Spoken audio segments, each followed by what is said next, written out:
Today, we're making a custom lighting model that's black and white, but where point lights colorize it. Let's go!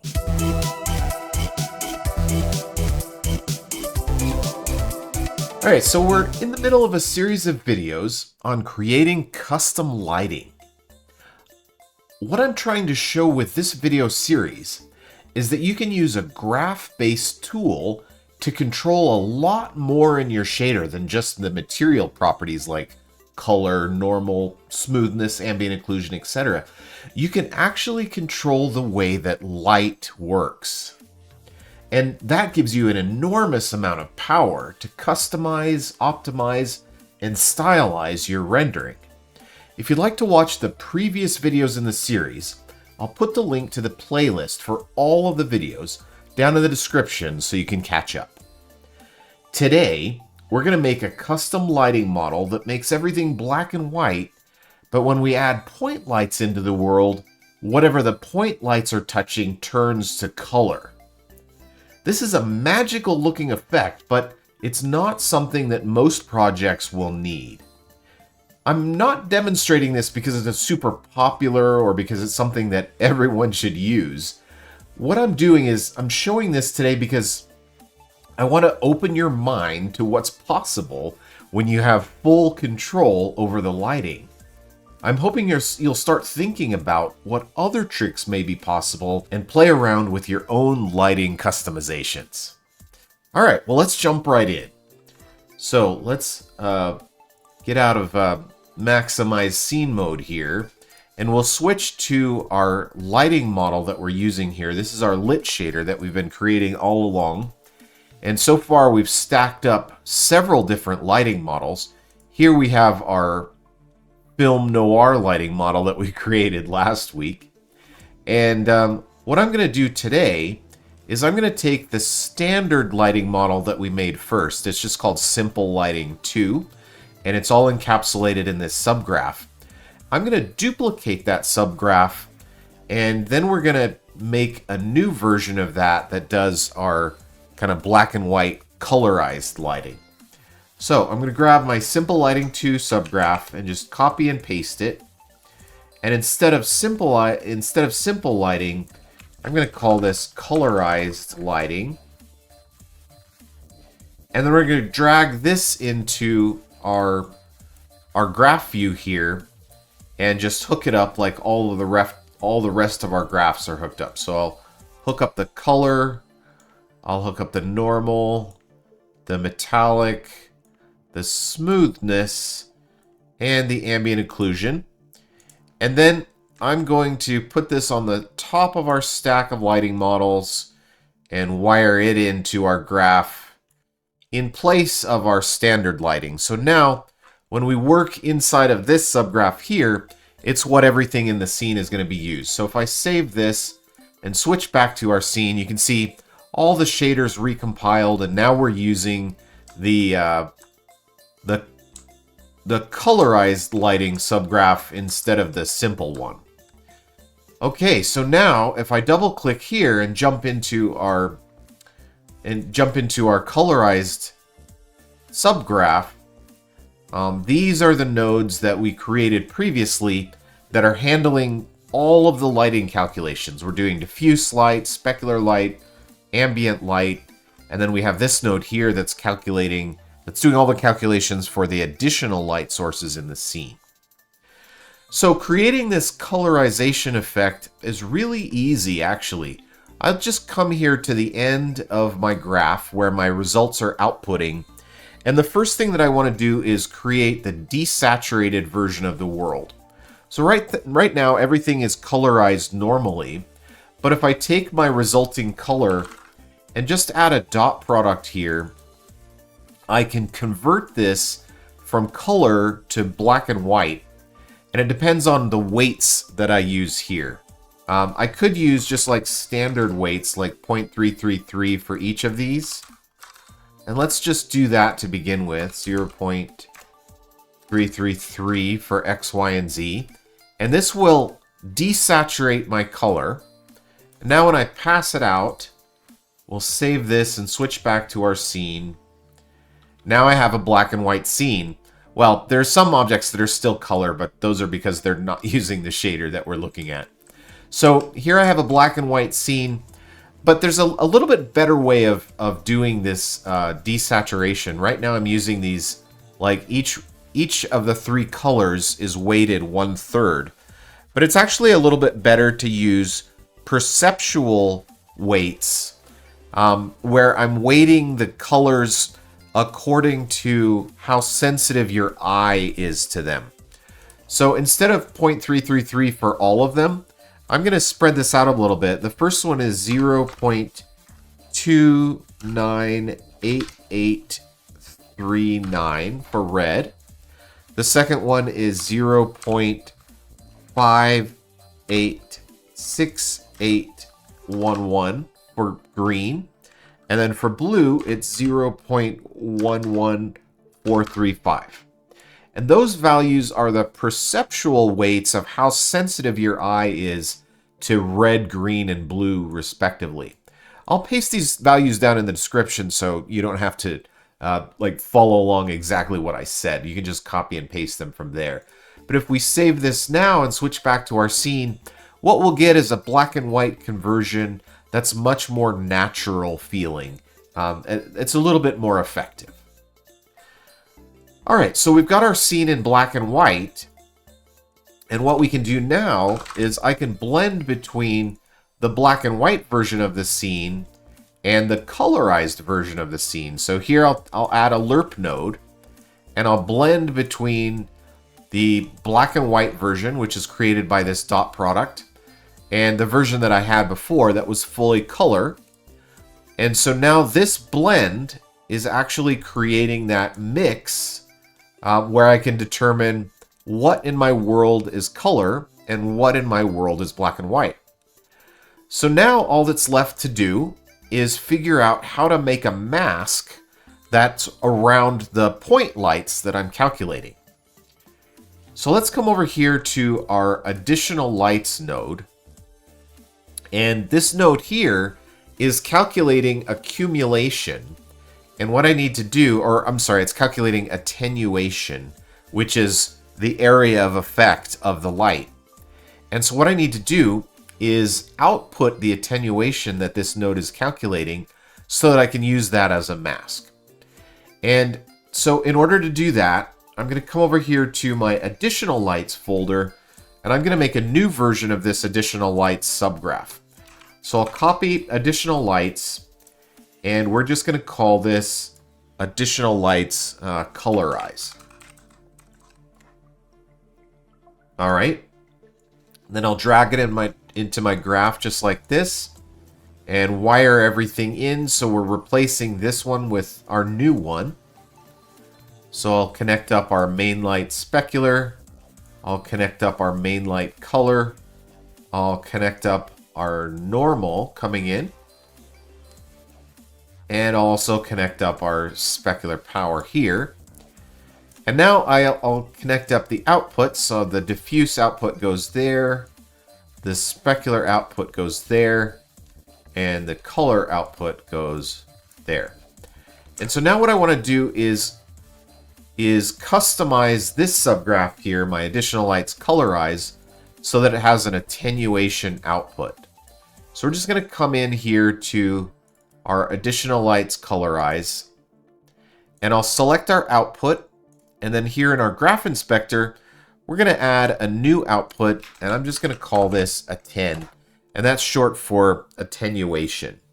And this is going to be the areas on the screen that the point lights are affecting. So now that I've got that output there, the next thing that I need to do is change the code of my add additional lights custom function so that it has that attenuation as well. So I'm going to add a new output here, also called a 10. And then down here in my code, you can see that right here at the top of my code, I'm setting the values of diffuse, specular, and color, which are my existing outputs. And so I need to add a new one here that is a 10. So I'm just going to say a 10 equals 0. Okay, so now my attenuation is set to 0, and I can go ahead and connect it up to the output. But now I need to go ahead and accumulate my attenuation. So I'm going to scroll down in my code here, and I'll come to this point where I'm starting to loop through the lights.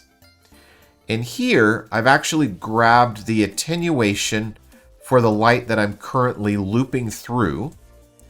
And so right before my light loop ends, down here, I'm accumulating the color. So I say color plus equals light color, and then right after this point, I also need to accumulate my attenuation. So I'm going to say a 10, which is my output value, equals, and now I need to find the attenuation that I've grabbed for this particular light, which is this a 10 value here that's not capitalized. So all I have to do is say a 10 equals a 10. So this is my bucket of all of the accumulation of all of the point lights, and this is my value that's just the accumulation for this current point light. So as I'm looping through each of my point lights, I'm adding up the attenuation for them and throwing them into this value. Oh, I need to say plus equals so that I'm adding them up. And so now I can just take this a 10 value and pass it out, and that is a mask that determines all of the area that is affected by the various point lights on the screen. Okay, it's just that simple. That's all I had to do. And I'll hit save here, and we'll jump out of this subgraph, come back to our customized lighting subgraph, and now we have our mask that's coming out of our additional lights colorized. So what I can do is take this mask, and I want to adjust it a little bit. Well, let's just go ahead and plug it in right now so we can see what it's doing. So here's my attenuation mask, and I'm using it for wherever the light is touching, it's going to be colorized, and wherever it's not touching, it's going to be the black and white version. So let's save this and switch back to my world and take a look at what... Oh, wow. Okay, it looks like I have some issues here that I need to take care of. But this is doing something sort of like what I want. I think it might be a little bit too bright, though. If we switch to our graph, this attenuation value has the potential to be much higher than 1. And since I'm lerping here, I need to make sure that my attenuation value doesn't go above 1. So I'm going to go ahead and grab my attenuation value and add a saturate node so that I prevent it from going outside the 0 to 1 range. And that should provide me with a little bit more predictable results, let's say. Okay, so here's my scene. And now you can see that my scene is all black and white, except in the areas where there are point lights. And just to illustrate this, let's add a new point light. So I'll say create light, point light, and there's my new point light.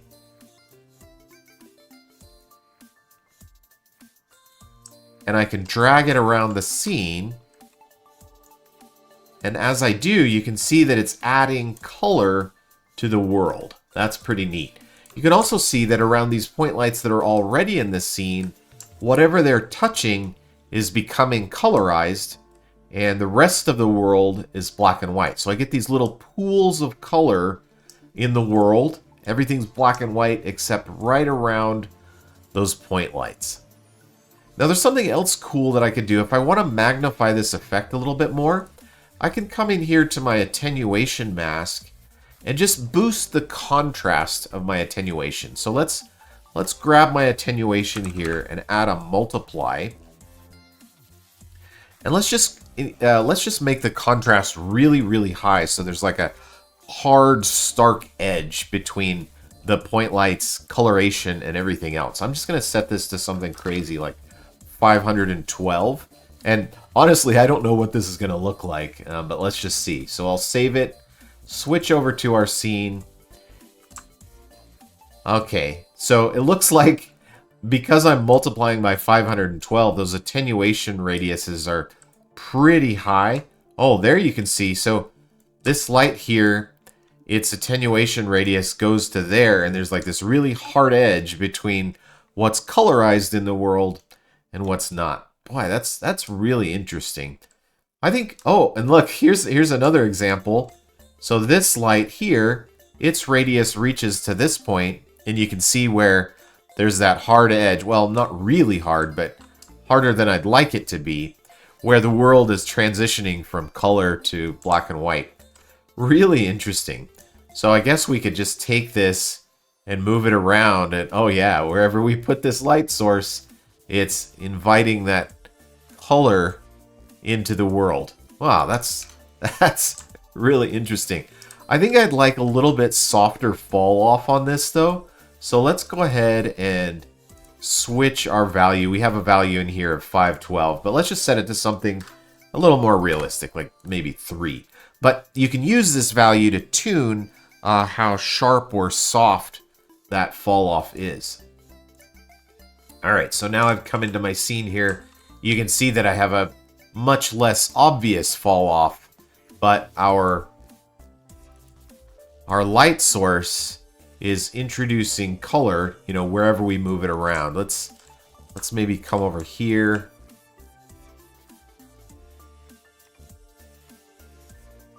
You can see we can put some color over here, put some color over here. Wherever we put that light, it's going to be introducing color. So this is a cool example of what you can do when you have control over the lighting model. So if we come back here to our shader, you can see that what I've done here is I've just taken the resulting lighting. So I just calculated the lighting normally, which is what all these nodes are doing here. And then I just kind of hijacked it at the end and said, no, I don't want normal light. I want black and white light, and then I want to create a mask and colorize my light in only specific spots. Now, you might change this effect by changing how you decide to generate your mask. You know, you could generate a mask based on height, where things down low in the world are black and white, but then as you get higher in the world, they turn into color.